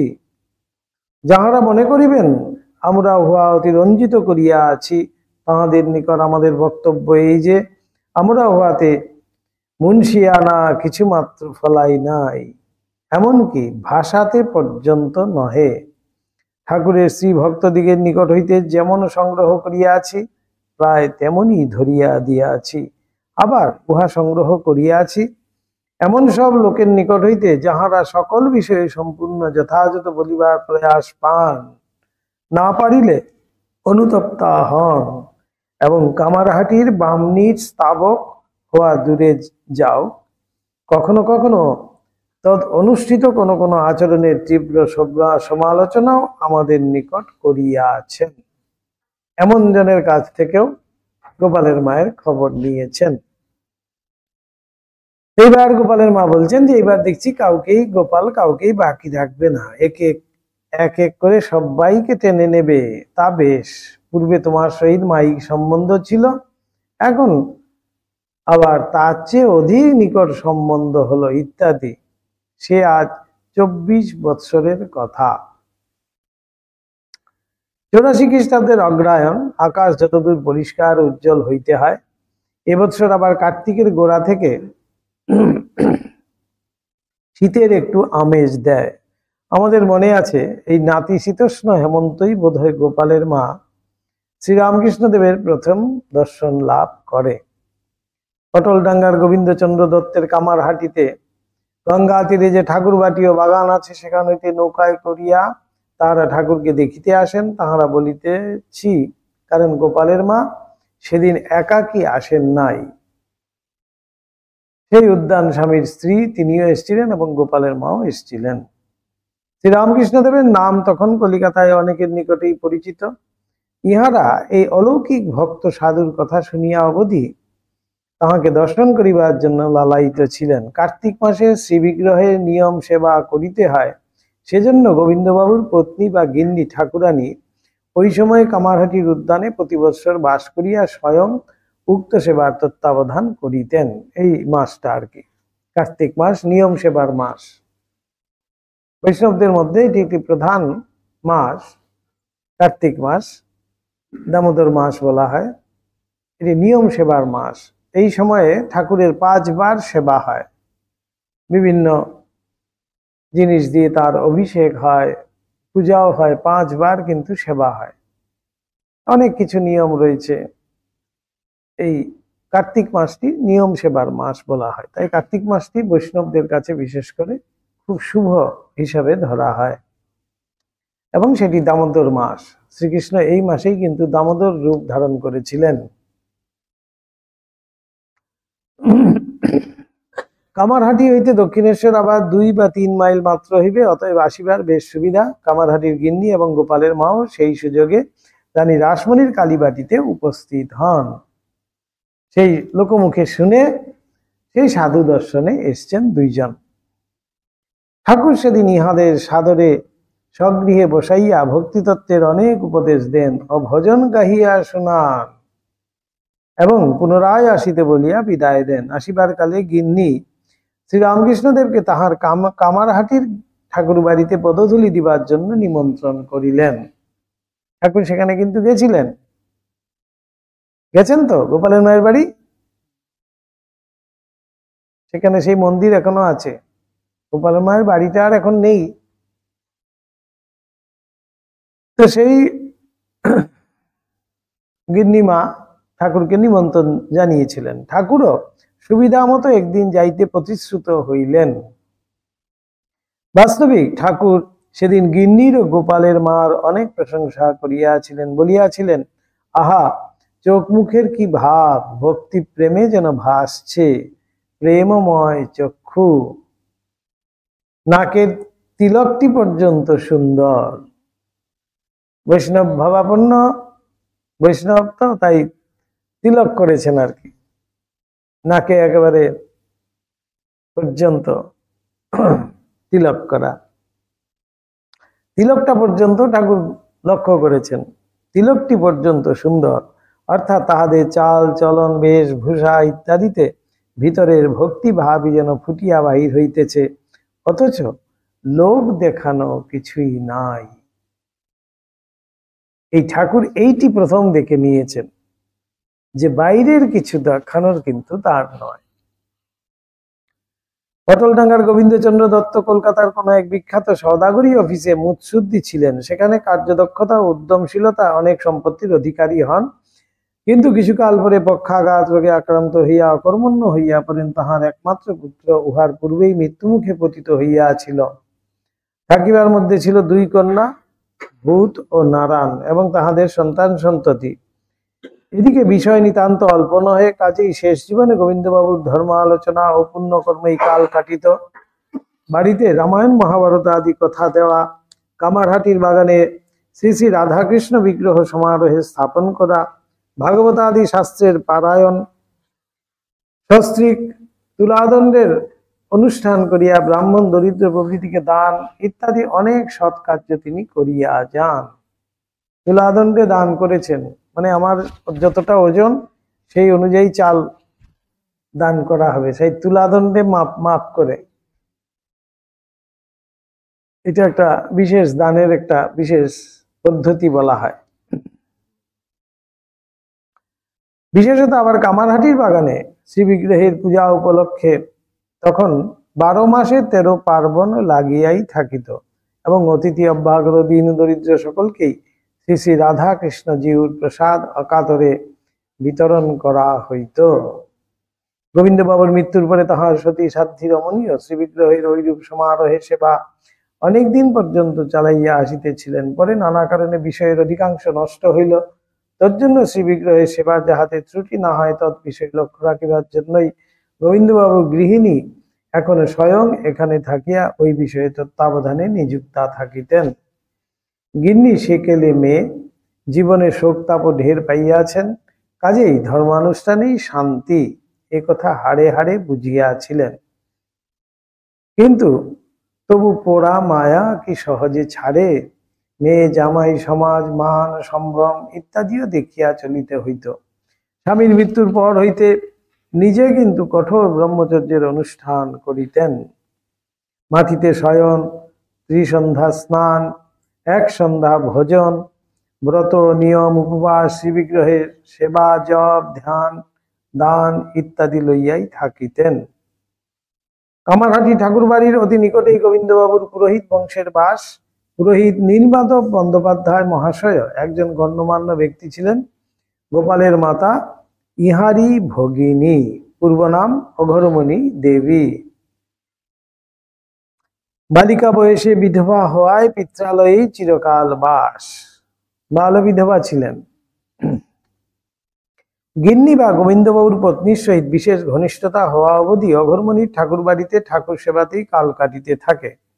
ক্রমে অনুরাগের আধিক্যে গঙ্গা তীরে ঠাকুর বাড়িতেই বাস করিবার ইচ্ছা প্রবল হওয়ায় তিনি গিন্নির অনুমতি লইয়া মেয়ে মহলের একটি ঘরে আসিয়াই বসবাস করিলেন। পিত্রালয়ে দিনের মধ্যে দুই একবার যাইয়া দেখা সাক্ষাৎ করিয়া আসিতেন মাত্র। গিন্নির যেমন কঠোর ব্রহ্মচর্য তপানুষ্ঠানে অনুরাগ, অঘরমণীয় তদ্রূপ। সেজন্য উভয়ের মধ্যে মানসিক চিন্তা ও ভাবের অনেক বিষয়ে সাদৃশ্য ছিল। বাইরে কিন্তু বিষয়ের অধিকারিণী গিন্নিকে সামাজিক মান সম্ভ্রমাদি দেখিয়া চলিতে হইতে, অঘরমণির কিছুই না থাকায় সেসব কিছুই দেখিতে হইত না। আবার নিজের পেটের একটাও না থাকায় জঞ্জালও কিছুই ছিল না। থাকিবার মধ্যে বোধ হয় অলঙ্কার আদি স্ত্রীধন বিক্রয়ে প্রাপ্ত 500-700 টাকা, তাও কোম্পানির কাগজ করিয়া গিন্নির নিকট গচ্ছিত ছিল। উহার সুদ লইয়া এবং সময় সময় বিশেষ অভাবগ্রস্ত হইলে মূলধনে যতদূর সম্ভব অল্প স্বল্প হস্তক্ষেপ করিয়াই অঘরমণির দিন কাটিত। অবশ্য গিন্নিও সকল বিষয়ে তাহাকে ও তাহার ভ্রাতার পরিবারবর্গকে সাহায্য করিতেন। অঘরমণি করে রাড়ি, স্বামীর সুখ কোনোদিনই জীবনে জানেন নাই। মেয়েরা বলে ওরা সব যত্নীর রাঁড়ি, নুনটুকু পর্যন্ত ধুয়ে খায়। রাড়ি ব্রাহ্মণরা ভীষণ নিষ্ঠাবান হয়।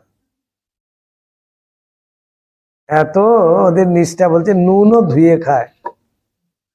এটা অসম্ভব বোঝাতে গিয়ে এটা বলছে নুনটাও ধুয়ে খায়, এত নিষ্ঠাবান রাড়ি ব্রাহ্মণ যারা। বেজায় আচার বিচার, ও মারাত্মক ওদের আচার বিচার। আমরা জানি একদিন তিনি রন্ধন করিয়া বকনা হইতে ভাত তুলিয়া পরমহংসদেবের পাতে পরিবেশন করিতেছেন। বকনা মানে যেটার মধ্যে ভাত হয়, হাতাটি ঠেকে গেছিল। এমন সময় শ্রী রামকৃষ্ণদেব কোন প্রকারে ভাতের কাঠিটি ছুঁইয়া ফেলেন, ইচ্ছা করেই বোধহয়। অঘরমণি সে ভাত আর খাওয়া হইল না, অপরে ছুঁয়ে দিয়েছে, খাবেন না, এবং ভাতের কাঠিটিও গঙ্গা গর্ভে নিক্ষিপ্ত হইল। তিনি যখন প্রথম প্রথম ঠাকুরের নিকট আসিতেছেন, ইহা সে সময়ের কথা। কিচ্ছু খেতেন না, জলও নয়।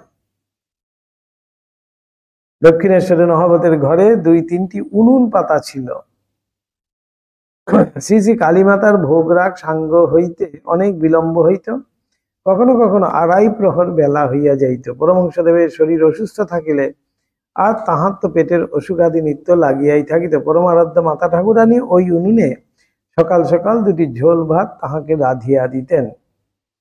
যে সকল ভক্তেরা ঠাকুরের নিকট মধ্যে মধ্যে রাত্রি যাপন করিতেন, তাহাদের নিমিত্ত ডাল রুটি ওই উনুনে তৈয়ার হইত। আবার কলিকাতা প্রভৃতি স্থান হইতে অনেক ভদ্রমহিলারা ঠাকুরের দর্শনে আসিয়া মাতা ঠাকুরানীর সহিত ওই নহবতখানায় সমস্ত দিন থাকিতেন এবং কখনো কখনো সেখানে রাত্রি যাপনও করিতেন। তাহাদের আহারাদিও শ্রীমা ওই উনুনে প্রস্তুত করিতেন। অঘরমণি অথবা ঠাকুর যেমন তাহাকে প্রথম প্রথম নির্দেশ করিতেন, কামারহাটির বামুন ঠাকুরন বা বামনি যেদিন ঠাকুরকে দর্শন করিতে আসিতেন, সেদিন ঠাকুরের ঝোল ভাত রাধার পর শ্রীমাকে গোবর গঙ্গাজল প্রভৃতি দিয়া 3 বার উনুন পাড়িয়া দিতে হইত। মানে উনুন মুছে দিতে হবে 3 বার, একবার মুছলে হবে না। গঙ্গাজল আর গোবর দিয়ে, নিয়ম কত দেখুন। উনুন পাড়িয়া দিতে হইতে, তবে তাহাতে ব্রাহ্মণীর বকনা চাপিত, না হলে ব্রাহ্মণীর হাড়ি কিন্তু চাপবে না। এত নিয়ম, এত দূর বিচার ছিল। কামারহাটির ব্রাহ্মণী আবার ছেলেবেলা হইতে বড় অভিমানিনী, তাহার কথা এতটুকু সহ্য করিতে পারিতেন না।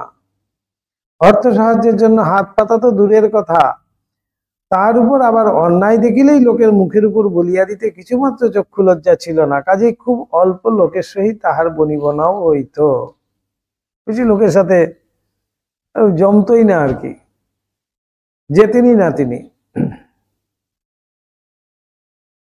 গিন্নি যে ঘরখানিতে তাহাকে থাকিতে দিয়াছিলেন তাহা একেবারে বাগানের দক্ষিণ প্রান্তে। ঘরের দক্ষিণে 3টি জানলা দিয়া সুন্দর গঙ্গা দর্শন হইত এবং উত্তরে ও পশ্চিমে 2টি দরজা ছিল। ব্রাহ্মণী ওই ঘরে বসিয়া গঙ্গা দর্শন করিতেন ও দিবারাত্র জপ করিতেন। এইরূপে ওই ঘরে 30 বৎসরেরও অধিক কাল ব্রাহ্মণীর সুখে দুঃখে কাটিয়া যাইবার পর তবে শ্রী শ্রী রামকৃষ্ণ দেবের প্রথম দর্শন তিনি লাভ করেন।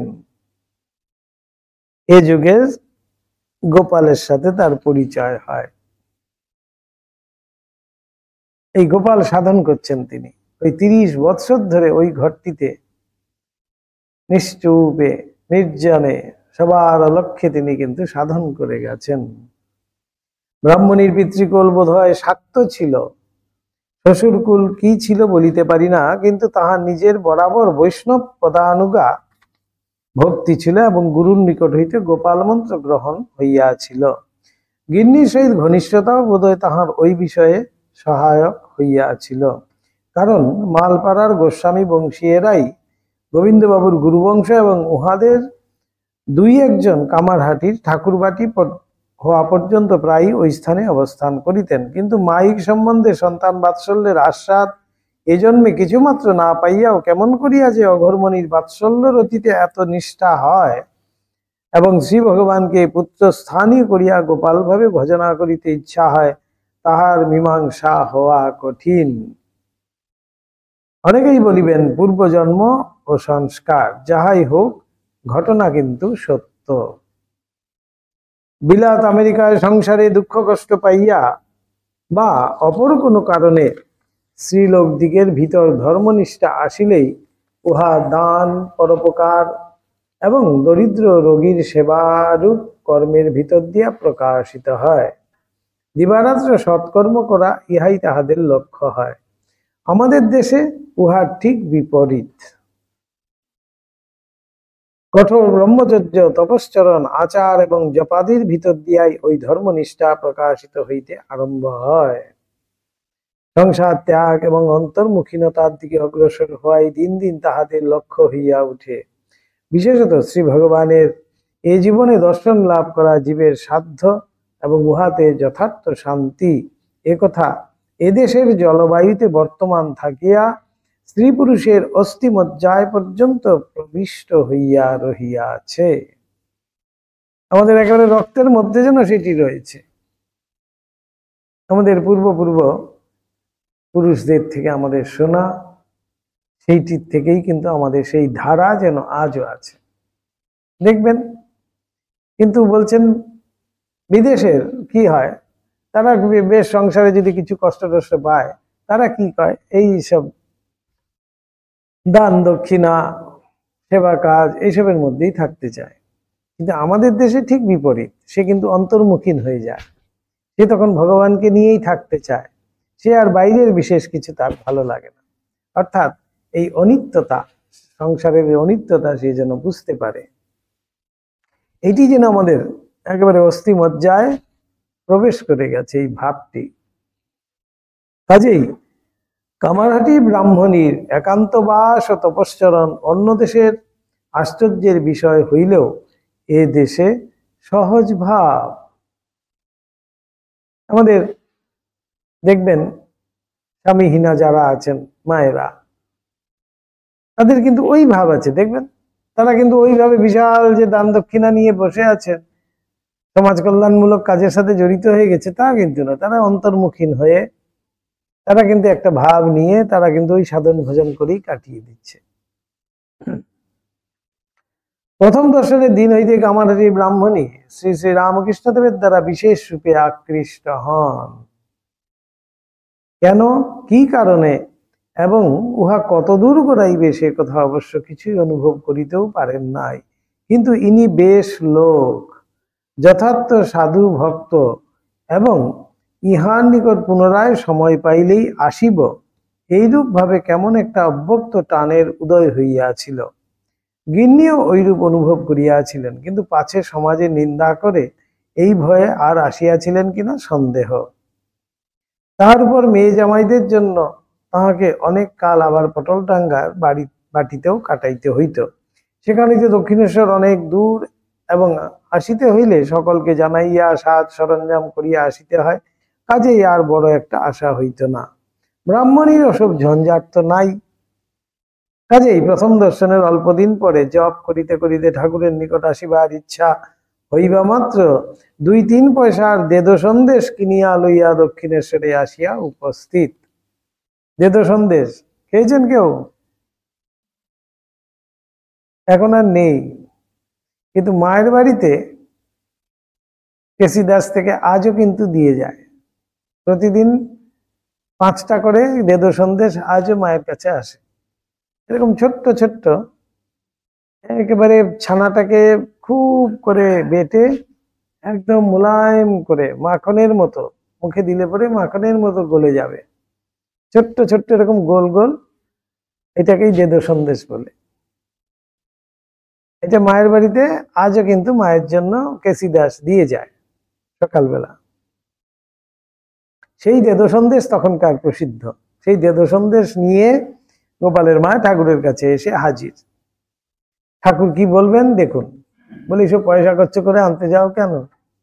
যা রান্না করো তাই একটু নিয়ে আসবে।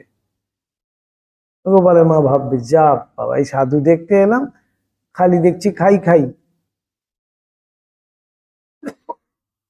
কিন্তু গোপালের মা আকর্ষণ অনুভব করছেন, তাই এবার ভাবছেন 2-3 পয়সা দেদ সন্দেশ কিনিয়া লইয়া দক্ষিণেশ্বরে আসিয়া উপস্থিত। ঠাকুর তাহাকে দেখিবা মাত্র বলিয়া উঠিলেন, এসেছ, আমার জন্য কি এনেছো দাও। কি কাণ্ড বলুন তো! এমন যদি সাধু হয়, তাহলে সেই সাধুর কাছে যেতেও তো মানুষ ভয় পাবে। বলছে, বাবা গেলেই এখন হাত পাতবে। ঠাকুরের কি? ঠাকুরের সেই গোপাল ভাব। গোপালের মাকে দেখলেই ঠাকুরের মধ্যে সেই গোপাল ভাব জাগ্রত হচ্ছে। এই ঠাকুরকেই তিনি গোপাল রূপে দর্শন করবেন, তাই ঠাকুরের মধ্যে এই ভাব প্রকটিত। আমার জন্য কি এনেছো দাও। গোপালের মা বলেন, আমি তো একেবারে ভেবে অজ্ঞান, কেমন করে সে রঘ সন্দেশ বার করি। রঘ সন্দেশ অর্থাৎ এটা কেউ বিশেষ পছন্দ করে না। রঘ সন্দেশ অর্থাৎ খারাপ কোয়ালিটি, সেরকম বার করি। একে কত লোকে কত কি ভালো ভালো জিনিস এনে খাওয়াচ্ছে, আবার তাই ছাই কি আমি আসবা মাত্র খেতে চাওয়া। এইবার বুড়ি ভাবছেন যে বাপরে, এই তো সমস্যা হলো। ঢুকতে না ঢুকতেই বলছে, কি এনেছো দাও। হাত পাচ্ছেন। খেতে চাওয়া, ভয়ে লজ্জায় কিছু না বলিতে পারিয়া সেই সন্দেশগুলি বাহির করিয়া দিলেন। ঠাকুরও উহা মহা আনন্দ করিয়া খাইতে খাইতে বলিতে লাগিলেন, তুমি পয়সা খরচ করে সন্দেশ আনো কেন? নারকেল নাড়ু করে রাখবে, তাই দুটো একটা আসবার সময় আনবে। এই নাড়ু গোপাল, নাড়ু খাবে। এবার ঠাকুর শিখিয়ে দিচ্ছেন, নাড়ু করে রাখবে, তাই আসার সময় 2-1টা নিয়ে আসবে। না হয় যা তুমি নিজের হাতে রাঁধবে, লাউ শাক চচ্চড়ি, আলু বেগুন বড়ি দিয়ে সজনের খাড়ার তরকারি, তাই নিয়ে আসবে। এমন অদ্ভুত ঠাকুর, খেয়ে তো কত উল্টে দেবেন, কত খাবেন তিনি। এই সব খাবার এখন ফিরিস্তি দিচ্ছে। দেখুন, এইসব তুমি বানাবে আবার নিয়ে আসবে। এইবার ব্রাহ্মণী আরো পড়েছেন পেশাতে। এটা যা তা একটা কিছু করে নিয়ে তিনি একটা সিদ্ধ করে নিয়ে খেয়ে নেন। এখন ঠাকুর এইসব বলে দিয়েছেন, তা তো রান্না করতেই হবে।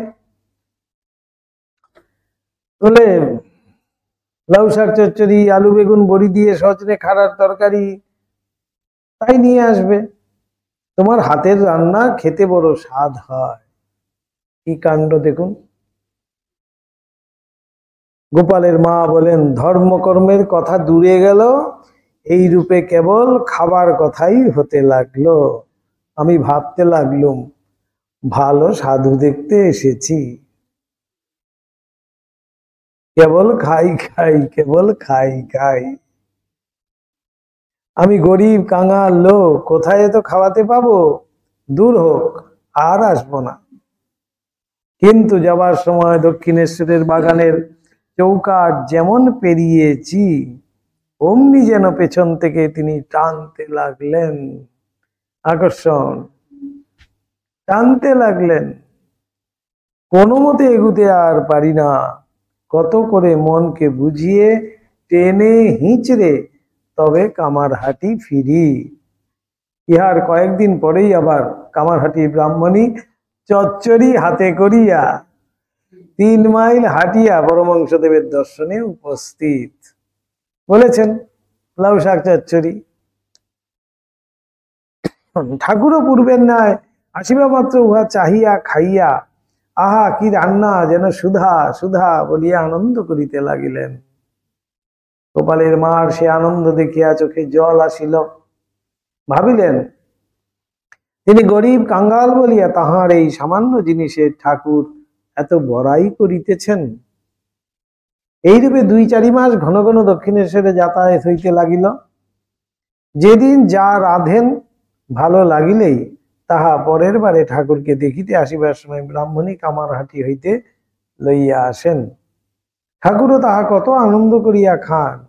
আবার কখনো বা কোনো সামান্য জিনিস, যেমন শুশনি শাক চচ্চড়ি, কলমি শাক চচ্চড়ি ইত্যাদি আনিবার জন্য অনুরোধ করেন। কেবল এটা এনো ওটা এনো, আর খাই খাইয়ের জ্বালায় বিরক্ত হইয়া গোপালের মা কখনো কখনো ভাবেন, গোপাল তোমাকে ডেকে এই হলো। কি অপূর্ব লীলা দেখুন। বলছেন গোপালকে ডেকে আমার এই হলো। এমন সাধুর কাছে নিয়ে এলে যে কেবল খেতে চায়, আর আসবো না। কিন্তু সে কি এক ভীষণ টান, সে কি এক ভীষণ টান। এই যে টান, এই আকর্ষণ, ভগবান যখন আকর্ষণ করেন, সেই আকর্ষণ অস্বীকার করার কারুর ক্ষমতা নাই। বিষম টান বলছেন, কিন্তু সে কি এক বিষম টান।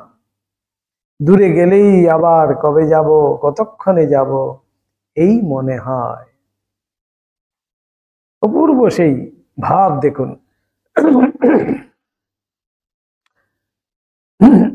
ইতোমধ্যে শ্রী শ্রী রামকৃষ্ণদেব একবার কামারহাটিতে গোবিন্দবাবুর বাগানে গমন করেন এবং তথায় শ্রী বিগ্রহের সেবাদি দর্শন করিয়া বিশেষ আনন্দ প্রকাশ করেন। এবার তিনি সেখানে শ্রী বিগ্রহের সম্মুখে কীর্তন আদি করিয়া প্রসাদ পাইবার পর পুনরায় দক্ষিণেশ্বরে ফিরিয়া ছিলেন। কীর্তনের সময় তাহার অদ্ভুত ভাবাবেশ দেখিয়া গিন্নি ও সকলে বিশেষ মুগ্ধ হন। তবে গোস্বামী পাদ দিগের মনে পাছে প্রভুত্ব হারাইতে হয় বলিয়া একটু ঈর্ষা বিদ্বেষ আসিয়াছিল কিনা বলা সুকঠিন। শুনিতে পাই ওইরূপই হইয়াছিল। গোস্বামীরা যারা ছিলেন, অর্থাৎ গুরুবংশীয়রা, তাদের একটু ঈর্ষা হয়েছিল যে আমাদের জায়গাটা বোধহয় ইনি এসে নিয়ে নিচ্ছেন। তখনকার সময় তো ছিলই। বলছেন যে শোনা যায় এটাই হয়েছিল। পরের দিন হবে আবার এই অদ্ভুত কাহিনী। অদ্ভুত সাধক আর অদ্ভুত তার সাধন। এখানে কোথায় হচ্ছিল একটু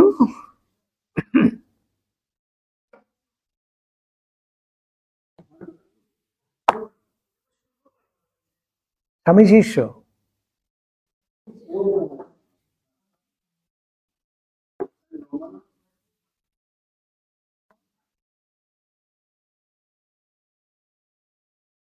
বেশ, এখানটা বেরিয়েছে, এখানটা একটু পড়ি। শিষ্য বলছেন স্বামীজিকে, মহাশয় এক এক সময় কেমন হীন সাহস হইয়া পড়ি।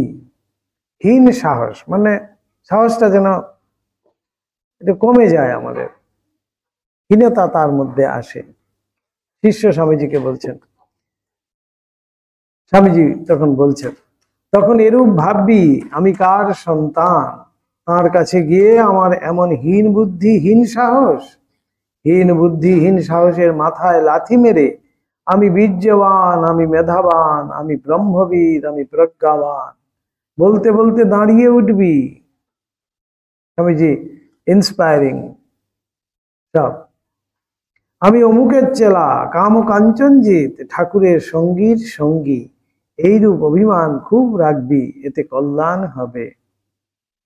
ওই অভিমান যার নেই তার ভেতর ব্রহ্ম জাগেন না, এই অভিমান থাকতে হবে।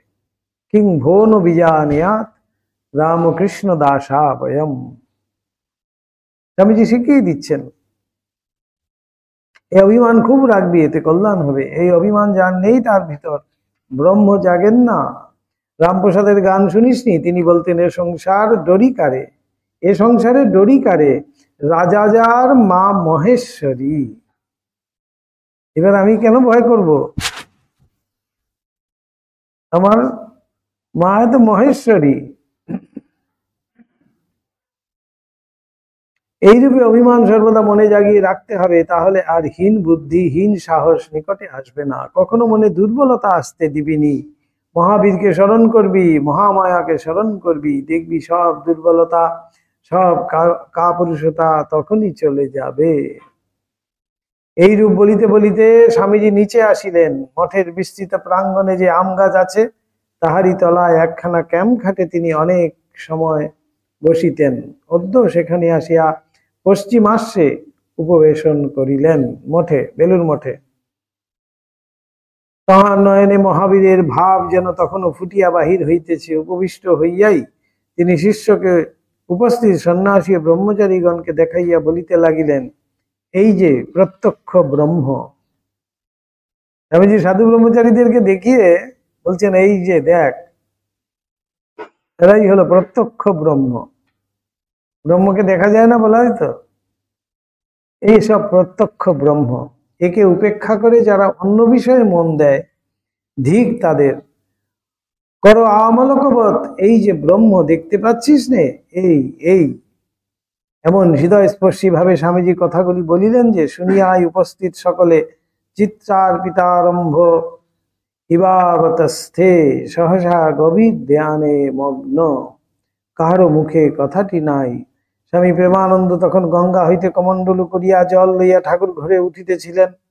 তাহাকে দেখিয়াও স্বামীজি এই প্রত্যক্ষ ব্রহ্ম, এই প্রত্যক্ষ ব্রহ্ম বলিতে লাগিলেন।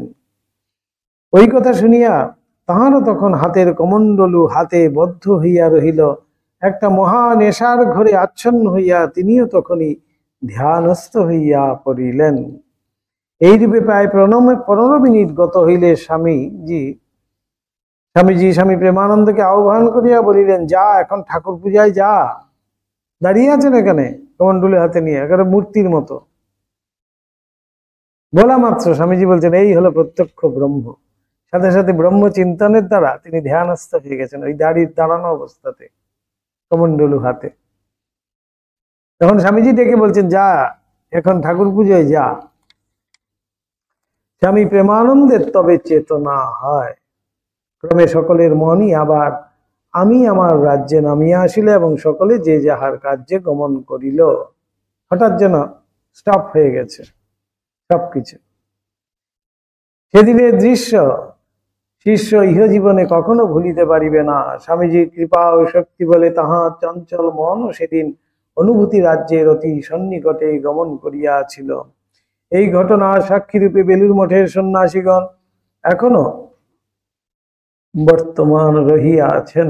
স্বামীজি সেদিনকার সেই অদ্ভুত ক্ষমতা দর্শন করিয়া উপস্থিত সকলেই বিস্মিত হইয়াছিলেন। মুহূর্ত মধ্যে তিনি সকলের মন যেন সমাধির অতল জলে ডুবাইয়া দিয়াছিলেন।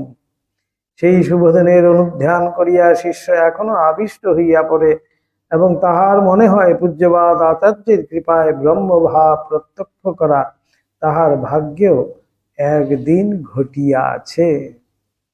ব্রহ্ম সাক্ষাৎ করিয়ে দিচ্ছেন স্বামীজি, বলছেন এই প্রত্যক্ষ ব্রহ্ম।